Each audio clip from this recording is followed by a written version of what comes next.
En France, le roi de la publicité est une reine.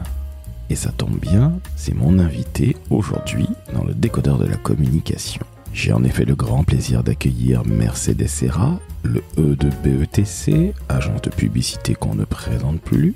Et vous allez voir que dans cet épisode très dense, nous allons aborder énormément de sujets comme la diversité, le digital et les réseaux sociaux, la création publicitaire et bien d'autres sujets tout aussi passionnants. Je suis Laurent François, fondateur et dirigeant de l'agence Maverick, et inutile de vous préciser que j'ai adoré interviewer la grande Mercedes Serra, qui est une femme non seulement brillante, mais évidemment, comme tous les grands et toutes les grandes, qui est d'une très grande simplicité. Sans parler du bon sens qui la caractérise et qui est hélas une qualité qui se perd dans notre beau métier. Je tiens à remercier Manon, Marion et Jeanne, sans lesquelles cette interview n'aurait pas pu avoir lieu. Très bonne écoute en compagnie de Mercedes Serra, la reine de la publicité et le E de la magnifique agence BETC.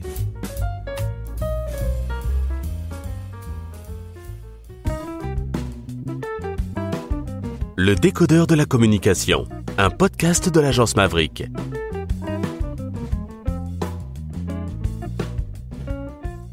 Salut Mercedes. Bonjour Laurent. Comment ça va ? Ça va très bien. Alors merci à toi de m'accueillir chez BETC. Alors j'imagine qu'à chaque fois on te dit toujours la même chose. Ouah, c'est super beau, c'est vrai que c'est magnifique. Non mais c'est vrai que c'est beau. Donc c'est bien que tu me le dises. Ah bah oui, parce que ça ressemble pas du tout à ce que j'ai connu avenue des Champs-Élysées. On n'est pas dans le 8e, on est, je le rappelle, on te dit certainement aussi à chaque fois qu'on est à Pantin, je trouve ça fantastique. Ouais. On est enfin délocalisé, Boulogne, le Valois. On l'a voulu. Eh ben félicitations, donc je trouve ça génial. Mercedes, est-ce que tu peux te présenter en 2 secondes pour ceux qui vivraient encore dans la grotte avec Ben Laden ? Est-ce que tu peux te présenter en 2 mots, s'il te plaît ? Oui, je m'appelle Mercedes Serra, je suis le E de BETC. Dans BETC, il me reste Babinet, Eric qui est parti il y a longtemps, Tong Kyung, et je fais de la communication depuis plus de 30 ans, et je ne pense pas m'arrêter. Ah bah félicitations. Donc pas d'histoire de retraite à 67 ans, 64 pardon. Bah, je pense que j'ai de la chance, quoi. Donc j'ai très peur de devenir plus bête. C'est assez facile et ce métier me fait beaucoup de bien. Je pense qu'on fait le plus beau métier du monde. Faire de la communication, c'est un métier génial. Faire de la publicité, j'en parle même pas. Moi, j'ai été formé il y a 25 ans. J'ai Publicis et aujourd'hui, je m'aperçois que nos jeunes n'ont plus envie de faire ce job. Qu'est-ce que tu peux leur dire ? Qu'est-ce que tu peux leur conseiller ? Les jeunes n'ont plus envie de faire ce job. En fait, je pense que c'est plus général que ça. C'est que les envies sont assez petites. Il n'y a pas énormément d'envie non plus pour les autres métiers. Donc, voilà. Donc, je pense que la communication, c'est vraiment un job. Et ça, c'est pas nouveau. C'est un job qui est très mal connu, y compris par les politiques, les hommes qui nous parlent de là-haut et qui pensent qu'on fait de la décoration. Voilà, je pense qu'on fait un job important et que c'est notre métier que de l'expliquer. Il faut l'expliquer plus profondément parce que oui, c'est un métier méconnu et dont on dit beaucoup de bêtises. Oui, on a l'image 99 francs et toutes ces on choses-là. est arrivé, oui, il y a des images de cet ordre-là et puis surtout, il y a des images de superficialité, de non-utilité, alors que moi, je crois que les êtres humains ont besoin de la parole, que on est dans un monde libéral. Libéral, pour moi, ça veut dire liberté, et dont la liberté d'expression. Chez BETC, on se bat pour cette liberté d'expression, que ce soit pour Reporters sans frontières, que ce soit pour les droits humains avec Human Rights Watch, mais que ce soit pour la publicité aussi, parce que la publicité, c'est probablement pour moi un des meilleurs moyens, un des moyens les plus honnêtes pour que les entreprises, les ONG, le gouvernement puissent communiquer, puisqu'on est un des seuls lieux où la parole, elle est surveillée. C'est-à-dire, je peux pas dire n'importe quoi quand je fais de la publicité. Je peux pas dire des choses qui ne sont pas. Je suis obligée de prouver. C'est régulé.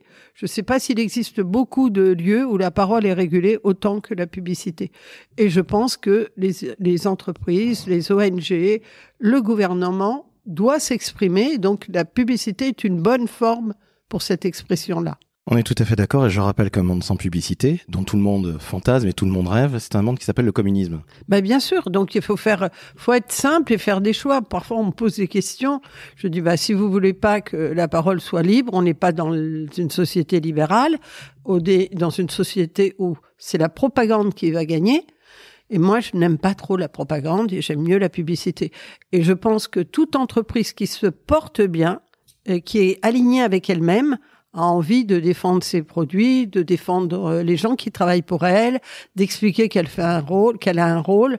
Donc, c'est des choses importantes à communiquer. Mercedes, si on reprend un petit peu ton histoire très personnelle. Tu arrives à l'âge de 6 ans en France. Tu viens de Catalogne. Tu es, on va dire, la reine de la publicité et de la communication en France. Je sais, tout le monde te le dit, mais je le pense très sincèrement depuis le temps que je te suis. Je trouve que notre métier est très féminin dans la com. Mais que le pouvoir est généralement aux mains des hommes. Je suis papa d'une petite fille qui a 11 ans. Donc les danses TikTok. Qui s'appelle comment ? Elle s'appelle Alice. Alice. Donc on salue mon bébé d'amour. Et je ne veux en aucun cas que ma fille soit inféodée à un mec comme moi qui lui dise voici ce qu'il faut faire mademoiselle, ou avec le côté mon petit, tu sais, qu'on a connu dans les films des années 50-60 d'Audiard. C'était sympathique à l'époque, mais je n'en veux plus. Quel conseil tu donnes, et particulièrement aux jeunes femmes, pour réussir dans notre métier de la communication ? Alors, j'ai plein de conseils pour les jeunes femmes parce que ça a été un des combats de ma vie. Je pense que j'ai raison de le mener parce que je pense qu'on est à des kilomètres de l'égalité. Et moi, quand on me dit féministe, je pense que tout le monde doit être féministe parce que tout le monde doit être pour l'égalité. Alors, on confond égalité et ressemblance. On dit...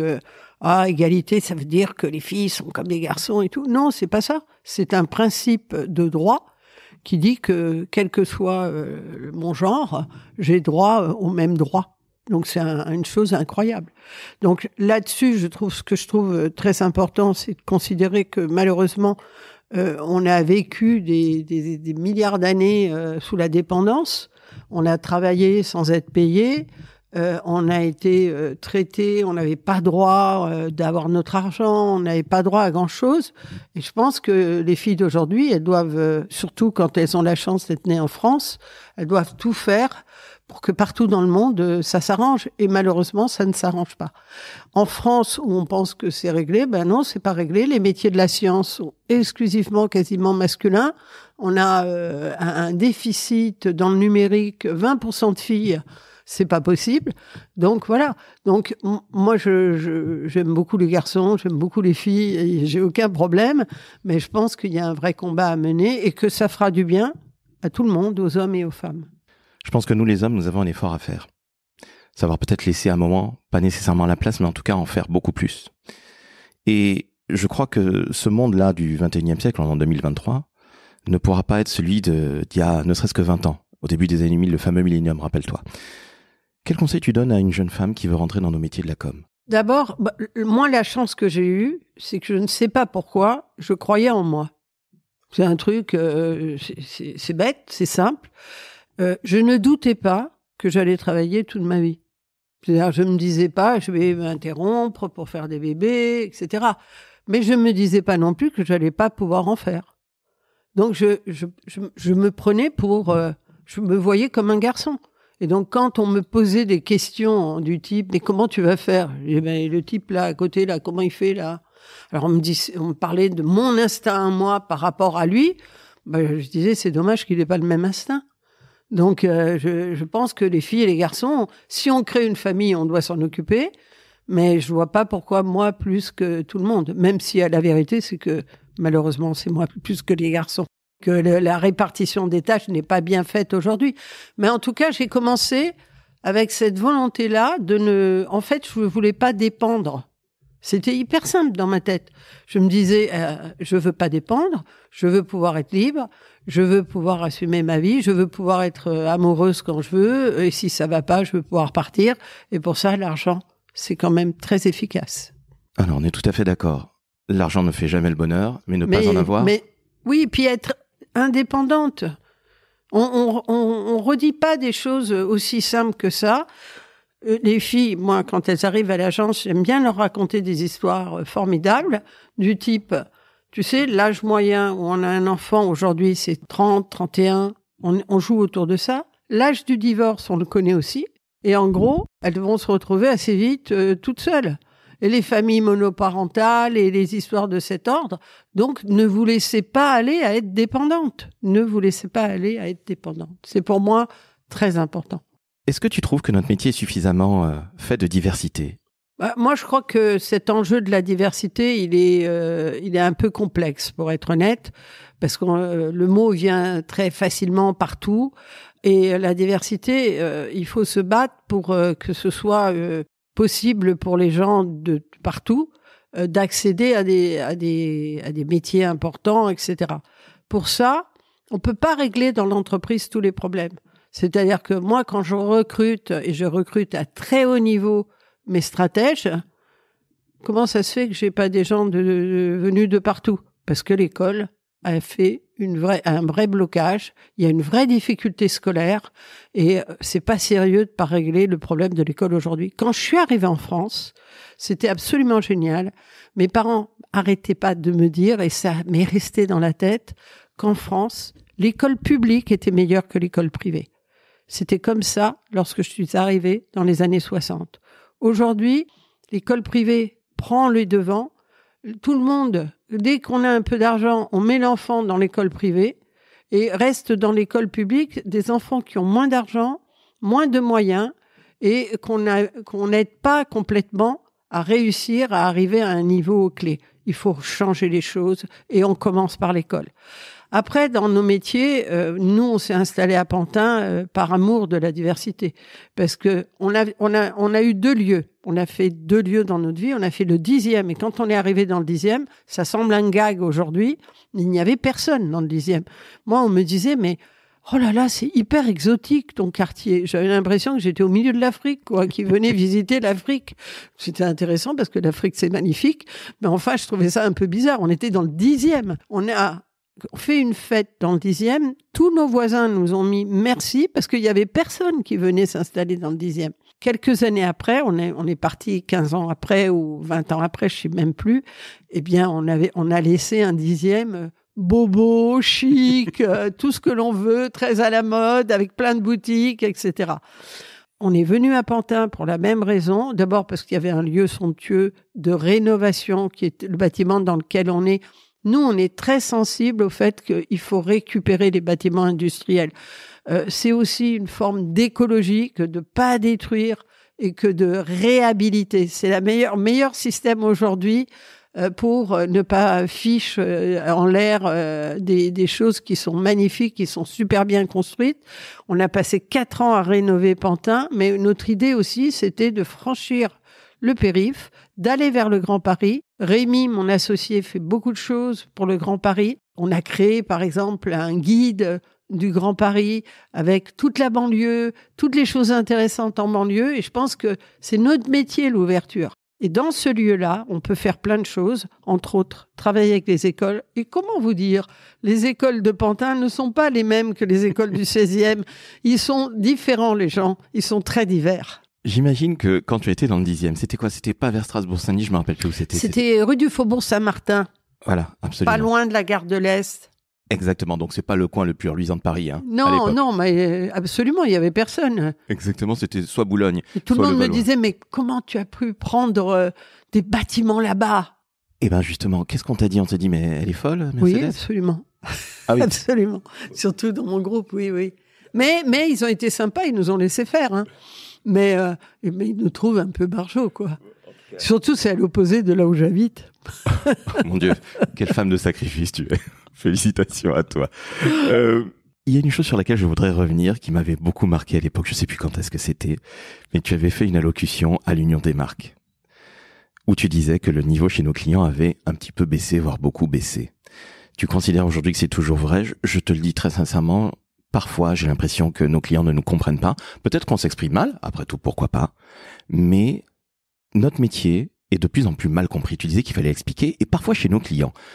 Tu penses que le niveau chez nos clients a baissé ? Oui, je pense que globalement, chez les clients et dans les agences, il y a une perte de niveau de ce qu'on appelle le marketing.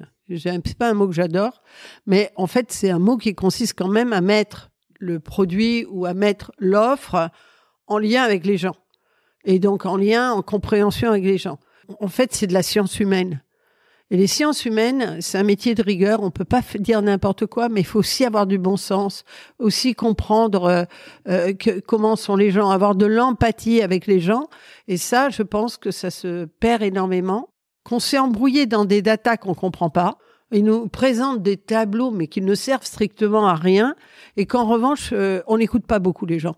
On n'écoute pas beaucoup les consommateurs. Et donc, ça a été ça, en tout cas, ce que je veux dire. Je pense que pour faire ce métier, il faut beaucoup d'intelligence, beaucoup de sensibilité, d'intelligence, d'empathie, de culture. Je ne suis pas une folle de la formation des grandes écoles de commerce. Je parle du commerce. J'ai fait HEC. C'est ce que j'allais dire. Voilà, je parle du commerce. Je pense que ce qui est le plus important dans les écoles, c'est d'avoir de la culture, que les gens sachent lire, que les gens sachent démonter les textes, que les gens sachent écrire, qui est cette culture, cet intérêt pour la culture. Et ça, c'est le plus déterminant dans notre métier aujourd'hui. Savoir penser, je pense que ça a été oublié à propos, avec des process et des méthodes qui compliquent les choses, mais qui ne sont pas toujours très brillantes. Qu'est-ce que tu penses de tous ces réseaux sociaux, particulièrement TikTok? Alors, j'ai une gamine de 11 ans, je sais pas quel âge ont tes 5 enfants.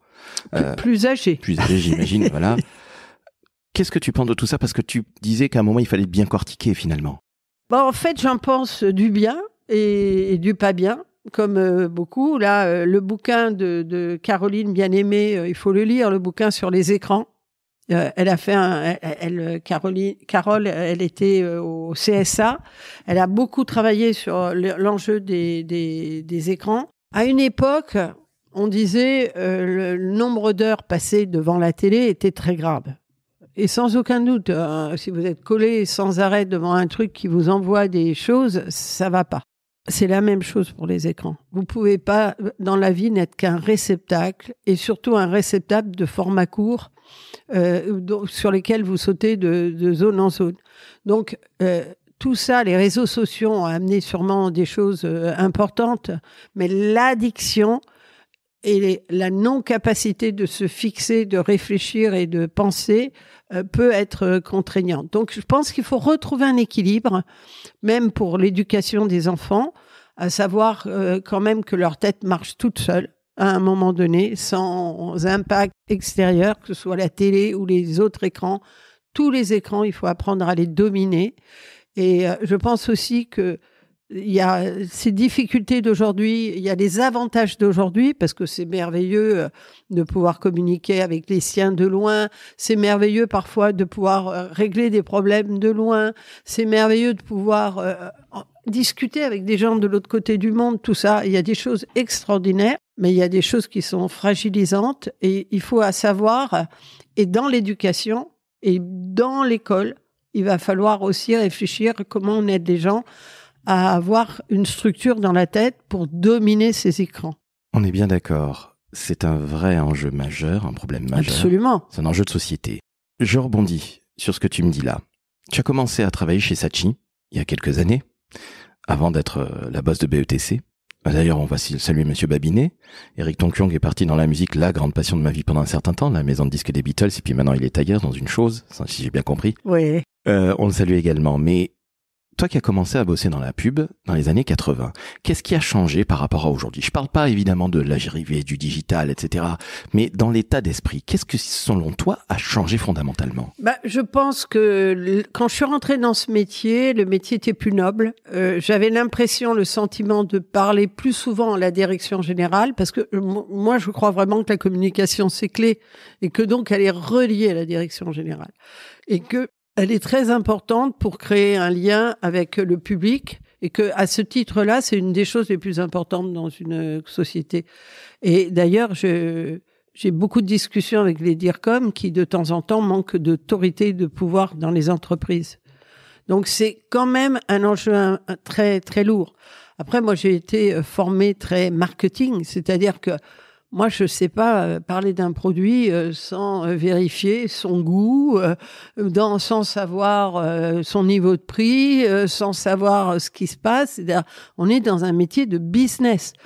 Et quand je vois les briefs que l'on a, les 3/4 du temps, ça manque de données business. On ne sait même pas quel problème doit résoudre la pub. Donc, il faut revenir. En tout cas, j'ai très bien été élevée par des compagnies qui, à l'époque, ont fait mon éducation. Procter, Danone, à l'époque, ça éduquait. Quand on était dans une agence, on apprenait de nos clients les bases, les fondamentaux structurants du métier. Et je trouve que là, on a perdu chez nos clients et chez nous d'ailleurs, et qu'il faut revenir à ces fondamentaux parce que la pub, c'est important. On peut pas dire n'importe quoi. Ce que l'on dit doit être relié à la réalité des produits, de l'histoire d'une marque, de l'histoire d'une entreprise. Parce que ce que je trouve le plus formidable dans la pub, c'est que ça fait bouger les boîtes. Hein, ça fait du ciel le plus bel endroit de la Terre, ça fait entreprendre pour la santé pour Danone, ça fait des choses qui font bouger les boîtes. Ça fait même Total Énergie, le fait d'avoir modifié ce nom pour Total, c'est quelque chose de fondamental. Les campagnes que tu viens de citer, les magnifiques campagnes que tu faisais pour Air France, faire du ciel le plus bel endroit de la Terre. Qui est une des plus belles taglines qu'on ait jamais inventées. Bien sûr. Et pourtant, à l'envers des règles, comme quoi il faut éviter et l'intelligence, c'est toujours l'élément le plus fort, plutôt que des process et des règles qui sont parfois stupides. Il faut que ce soit court. Bah non, faire du ciel le plus bel endroit de la Terre, c'est long. Oui, bon, il y a eu pire. Ou ça peut être court, ou ça peut être long. Du moment qu'on a quelque chose à dire, c'est ça qui compte. Est-ce que tu penses encore qu'aujourd'hui, en 2023, Mercedes ont fait d'aussi grandes campagnes qui sont aussi nobles, tout simplement? Oui, on fait des belles campagnes. Oui, on fait beaucoup de moches campagnes. Mais ça, c'est pas très nouveau. Il y a beaucoup. Parfois, j'ai honte, quoi. Je me dis, oh là là, c'est pas bien. Parce que je pense qu'un des enjeux de la publicité, c'est quand même de tirer tout le monde vers le haut. Hein. Et en tout cas, BETC a été développé avec l'idée de tirer tout le monde vers le haut. Il faut pas regarder de façon un peu méprisante le public. Le public, il est intéressant. Et d'ailleurs, quand je vais à des groupes consommateurs, je me dis, ils sont plus intéressants qu'on imagine et plus intelligents qu'on imagine. Tu y vas encore? Oui, j'y vais encore. Ah, c'est fou. Donc, tu vas toujours au contact, non seulement du produit que tu achètes et tu vois s'il est bon, etc. Et tu vois aussi les gens. Oui. Ah oui. Je fais pas une stratégie sans voir des gens. Et je suis très embêtante. J'embête mes équipes jusqu'à ce qu'on ait vu des gens, qu'on ait entendu, qu'on ait reparlé. C'est fascinant de les voir. Ils m'apprennent toujours des choses. Mercedes, selon toi, est-ce qu'on fait encore de vraies et belles et grandes campagnes de communication en 2023? Pour faire de belles campagnes, il faut se battre davantage. Parce que on est embrouillé et il faut se mêler de tout. Vous voyez, quand on vous dit en médias, faut utiliser le digital, on regarde les vraies performances. On arrête de parler sans savoir. Par exemple, on a dit que la télé, c'était fini, mais c'est ridicule. Ça dépend de ce que vous allez faire avec vos campagnes. Le digital est un merveilleux CRM. Ça veut dire que quand vous avez établi une cible et que vous voulez lui parler, c'est intéressant. C'est un réseau social dont il faut tenir compte. On entend les bruits des gens. C'est très important. Mais quand on veut créer une marque et qu'on veut parler large, la télé, les affiches, la radio, tout ça, ça marche encore. Donc, on parle beaucoup avec des choses qui sont pas prouvées. Parce que quand on parle data, on oublie que les data, on a toujours travaillé avec des data. Le qualitatif, c'est de la data. Les quantis, c'était des data. On n'a pas découvert le ROI lié à la pub le jour où le digital est arrivé. Avec Procter, il y a 30 ans, on mettait un film à la télé, il marchait pas, on le savait dans la semaine. On l'enlevait quand ça marchait pas. Donc les data, on a vécu dedans. Là, on fait semblant d'avoir une accumulation de données qui rendent très compliqué la lecture réelle de ce que vous voulez faire. Il faut faire attention. Surtout, il faut toujours tout comprendre. Quand on comprend pas, méfiez-vous. On est tout à fait d'accord, mais est-ce que notre métier a pas un peu perdu son bon sens? Le bon sens, c'est un truc... c'était Descartes qui nous proposait de nous disait que c'était le mieux partagé. Je suis pas sûre. Je suis pas sûre d'être très cartésienne. Ça fait un bien fou quand les gens repensent avec le bon sens. Le bon sens, c'est de se dire, il y a quelqu'un qui se lève à telle heure. Peut-être que si on lui propose ce truc à cette heure-là où il est fatigué, ça va pas marcher. Des choses toutes simples. Et je dis toujours à mes équipes, mais vous faites comment? Vous me racontez? Et on apprend des choses en les faisant parler de comment ils font, comment ils utilisent un produit, etc. Reparler des choses fortes et simples. Les grandes idées, c'est toujours simple. Toujours simple. J'allais te demander comment on fait une grande campagne. D'abord, moi, je crois beaucoup aux gens. Donc, je pense qu'il faut aller explorer très profondément où est-ce qu'ils en sont avec un produit, où est-ce qu'ils en sont avec une marque, avant de décider ce qu'il convient de dire. Après, par rapport à ça, je crois beaucoup à cet approfondissement qui fait qu'on va essayer d'identifier c'est quoi les problématiques et qu'est-ce qu'on va avoir à régler. Et à partir de ce moment-là, on peut énoncer un rôle pour la pub qui va être très important et qui va être clair. Un créatif, ça attend toujours un brief clair. Toujours. Sinon, on ne sait pas où on va. Mais est-ce que nos clients nous donnent réellement des briefs clairs aujourd'hui ? Non, mais notre rôle, c'est... moi, je pense que nous avons un rôle clé, c'est de challenger. De discuter. En fait, moi, je suis très positive vis-à-vis des gens, y compris un client. J'attends pas qu'il sache tout, mais j'attends qu'il ait la capacité du dialogue. Parce que si mon devoir est de lui dire si je comprends ou si je comprends pas. Mon devoir est de lui prescrire quelque chose qui va amener des résultats. C'est pas de lui faire plaisir. Je pense que quand on est un fournisseur, on n'est pas là pour faire plaisir à celui qui nous paye uniquement. On est là pour lui obtenir des résultats. Et on a une petite idée de comment obtenir des résultats. Donc même toi, Mercedes, tu oses dire « j'ai pas compris ». Ah bien sûr. Ça, je suis réputée pour ne rien comprendre parfois. Ah. Et bien sûr.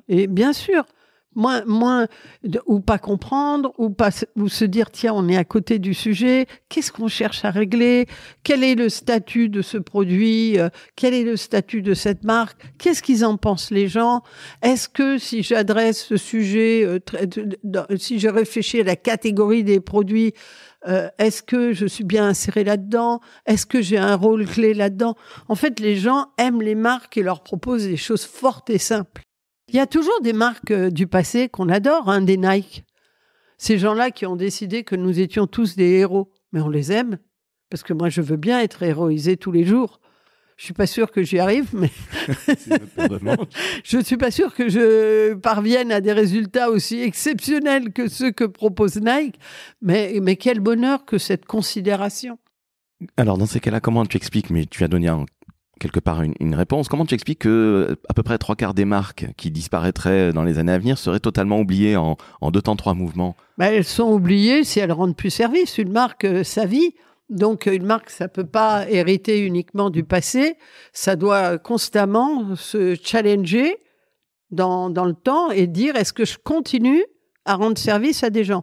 Si la réponse est oui, votre marque restera là. Merci beaucoup pour ce conseil. C'est encore une fois plein de bon sens.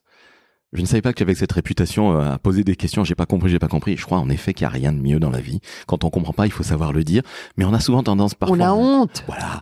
On a toujours mais il ne faut pas avoir honte. Toujours tendance à dire, oui, mais nous, on fait de la stratégie, donc se rendre beaucoup plus intelligent qu'on n'est pas... non, puis on complique les choses. Voilà. Et au final, le consommateur n'a rien capté à ta campagne et les résultats, c'est 0. Comment tu es, toi, avec les clients? Alors, tu viens de le dire, des fois, je dis que je ne comprends pas, mais j'imagine que tu dois être très proche de tes clients. Je suis proche. Trop proche parfois, c'est-à-dire que parfois ils n'en peuvent plus, je crois. Proche, je suis déterminée, c'est-à-dire je veux vraiment arriver à un résultat pour eux. C'est un combat pour moi, je veux vraiment qu'ils réussissent. Donc parfois avec eux, parfois contre eux, mais je veux vraiment qu'ils réussissent. C'est tout à ton honneur et c'est notre métier finalement, on n'est pas là que pour se faire plaisir, faire de belles campagnes. Et je pense que quand il faut être honnête, c'est-à-dire moi je ne fais pas de la publicité... pour alimentaire ou je sais pas trop, je fais de la publicité parce que les entreprises ont besoin de se développer, de grandir, parce que je veux des réussites françaises mondiales, parce que j'adore quand une entreprise devient plus intéressante, qu'elle a un rôle plus important dans la vie des gens. C'est ça que j'aime le plus. En fait, j'aime les patrons uniquement par le prisme de l'entreprise, quoi. Moi, je suis incapable de conseiller un patron uniquement dans le sens de qu'est-ce qui va te faire du bien à toi, c'est qu'est-ce qui va te faire du bien à l'entreprise. Tu es docteur Marc. Je préfère. En tout cas, c'est plus mon savoir-faire et là où je suis bien. C'est quoi ton management? Je sais pas, ça dépend. Je pense que je suis très directe. Donc, je dis les choses. Donc, quand je trouve les choses moches, je dis elles sont moches. Et quand je trouve pas bien, voilà. Après, je pense que je suis aussi empathique avec les gens avec qui je travaille et très, très affective sur ce plan-là. Donc, voilà. Moi, je sais pas séparer ma vie. J'ai jamais su. On me disait, faut pas aimer les gens, faut couper le travail, la famille et tout. Bon, moi, je suis incapable. Dès que je travaille avec des gens, je travaille avec des gens que j'aime. Je me dis pas, ils font pas partie de ma famille. Non, c'est quoi ces trucs compliqués, quoi. Je suis d'accord avec toi. Voilà, donc je travaille, je passe des heures avec des gens au travail. Donc d'abord, j'essaie de m'entourer de gens que j'aime, et puis les gens que j'aime moins, j'essaie de les éviter, quoi. Voilà. Oui, et puis vu le temps qu'on passe Voilà. au boulot. Après, je trouve que le collectif, l'intelligence, elle est dans le dialogue. Donc moi, plus j'ai de dialogue profond, approfondi avec des gens sur les marques, sur ce qu'on doit dire, sur la créa et tout, c'est ce que j'aime. J'ai une dernière question pour toi, je te libère après, mais qui n'est pas des moindres. Quel conseil tu donnes à un jeune qui veut se lancer dans nos métiers ? Alors, j'ai plein de conseils. D'abord, c'est pas mal de faire des stages. Parce que il faut pas avoir des idées préconçues. Il faut vivre. Moi, j'ai eu cette chance-là et honnêtement, on recrute beaucoup de stagiaires. Nous, on prend les gens en stage parce que c'est un des moyens de percevoir s'ils sont faits pour ce métier ou pas. Moi, j'ai fait un stage. Franchement, quand je suis arrivée en stage, moi, j'étais une vraie littéraire, Proust, Saint-Simon, lettres classiques, latin et tout. Je voyais vraiment pas ce que j'allais faire dans la pub. J'ai mis 15 jours, 3 semaines pour m'apercevoir que c'était le métier de ma vie. Donc, c'est hyper difficile pour des jeunes de savoir quel est le métier de leur vie. Et moi, je voulais avoir un métier qui m'intéresse. Donc, je continue à dire à tous les jeunes, vous savez, il faut choisir un métier où vous êtes capable de vous passionner, où vous êtes capable de rentrer sans dire ce qui compte, c'est quand je suis pas dans le métier, quand je prends mes heures de loisirs. Tout le monde a besoin de loisirs. Mais il y a un moment, la vie, les humains, on est fait pour mener des choses, pour avoir des passions. Et je préfère quand vous considérez votre métier comme une passion.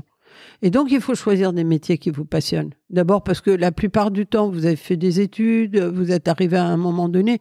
Donc, si vous vous donnez même pas le moyen de choisir des choses qui vont occuper votre vie, qui vont vous passionner, c'est embêtant.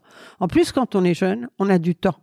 Donc, c'est à ce moment-là qu'il faut vraiment se passionner. Parce que vous allez voir quand, je sais pas, vous allez inventer de faire un bébé, vous allez être très amoureux, vous allez ceci, cela, vous aurez moins de temps. Et ce temps-là, il va vous faire grandir parce que vous allez approfondir et faire du chemin dans un apprentissage.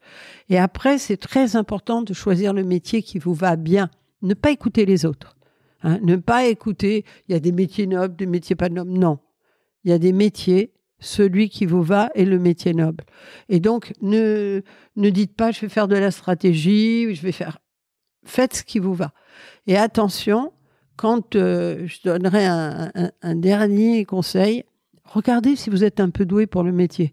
Parce qu'on n'est pas fait pour être emmerdé dans la vie. Donc, on n'est pas fait pour tout le temps qu'on nous dise c'est moyen, etc. Il faut bâtir sur vos forces. Donc, quand vous sentez que c'est trop compliqué, ça vous fait mal à la tête, ça vous ennuie, vous êtes trop fatigué, c'est pas le métier, il y en a d'autres. Prenez un métier où vous allez exploser, ça va être parfois pas facile, mais vous sentez que vous avez une facilité. Les êtres humains, ils ont tous une facilité en quelque chose. Trouvez votre facilité. C'est le contraire de ce qu'on dit à l'école. Travaillez sur vos points faibles, non. Travaillez sur vos points forts. Et quand vous aurez trouvé le métier qui vous va, bon, ça va encore être un grand chemin, mais au moins vous aurez une passion et un intérêt et on va y arriver. Une dernière question, mais cette fois-ci, c'est la vraie. Je suis responsable du développement de formation, donc le mec qui va chercher le newbies. C'est ce que j'aime. Je sais que tu as fait une série avec Stratégie sur comment gagner une compète. Qu'est-ce que tu peux donner comme conseil là-dessus ? Parce que c'est super compliqué, ça coûte cher. Ouais, c'est dur. C'est dur. Hein. Ah, c'est dur. Il faut pas se lancer dans dans toutes les compétitions. Parce que c'est dur, c'est parfois pas juste. En fait, vous êtes jugé... c'est le contraire de quand vous avez un client. Quand vous avez un client, il faut toujours dire la vérité au client. Parce que sinon, on part sur de mauvaises bases et c'est pas intéressant. Quand vous êtes en pitch, Le problème, c'est que vous êtes en séduction. Et il y a des gens qui vont plus failloter, qui vont ceci. Quand vous avez les raisons du succès, parfois de certains pitchs, vous vous dites « Oh là là, c'était n'importe quoi, ils ont préféré parce que le type il parlait mieux, je sais pas trop quoi ». Moi, donc, il faut, comme c'est un truc difficile, il faut vous lancer dans peu de pitch, peu de compètes, il faut choisir ses compètes. Et en revanche, quand vous êtes sur une compète, après, il faut rien lâcher. Du premier jour au dernier jour, il faut travailler. Il faut travailler avec un angle différent.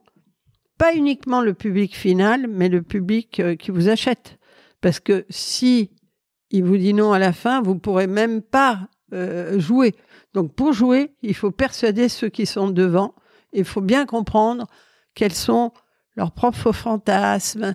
Je vais vous raconter une histoire de pitch, de compétition qui est équivalente. Vous savez, les musiciens, quand ils chantent, ils font leur concert, ils réfléchissent toujours à la même chose. Ils réfléchissent qu'est-ce qu'ils vont chanter, des grands succès du passé, et comment ils vont installer leurs nouvelles chansons. Si on écoute le public, le problème, c'est que si on chante pas assez de chansons du passé, le public est triste. Mais pourtant, il faut faire percer avec le reste. Revenez dans les compétitions. Dans les compétitions, ce qu'écoutent les gens, c'est aussi ce qui leur parle en premier à leur cœur. Donc, il faut les écouter un peu parce que leur cœur va être important dans le choix décisif. Mais en même temps, vous n'allez quand même pas leur répéter complètement la même chose. Donc, vous allez trouver, c'est cet équilibre-là qui est compliqué à trouver. Qu'ensuite, honnêtement, dès que le client a signé, j'abandonne et je dis à mes équipes, il faut dire ce que vous pensez parce que il faut respecter votre client. C'est lui qui a le pouvoir. Donc, s'il n'est pas d'accord, il nous dira non. Et c'est comme un bon architecte. Quand vous prenez un architecte, vous n'avez juste pas envie qu'il vous raconte votre musique et qu'il vous donne son vrai point de vue. Et comme vous êtes le commanditaire, vous faites ce que vous voulez. Et si vous ne voulez pas de cette porte, vous lui dites « je ne prendrai pas cette porte ».